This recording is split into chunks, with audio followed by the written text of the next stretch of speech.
Conclusion is properties for houses have a higher growth rate. So if you want higher growth rate, go for properties. If you want cash flow, go for units. Oh, no, that's not my conclusion. Okay, what's your conclusion? My conclusion is, if you want good capital growth, take the lower risk, find a house.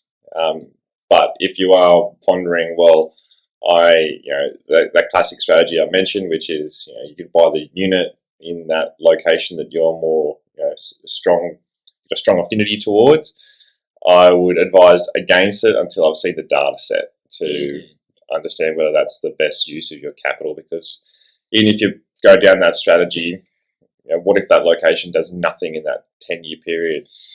Then you would have been better investing into a different location and actually getting that capital growth, selling down that asset, paying that capital gains tax if you may, and then going into another location to be more of a proactive investor. And a classic example, which had a really interesting meeting this week actually with one of Australia's leading data analysts, and there's a suburb in Berry, New South Wales, Berry.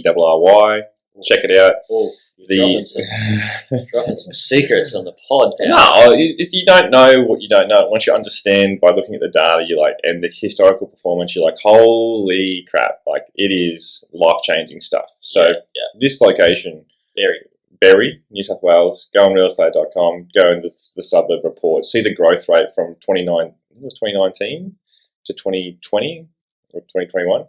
2019-2020 period to the 2020 to 2021 period.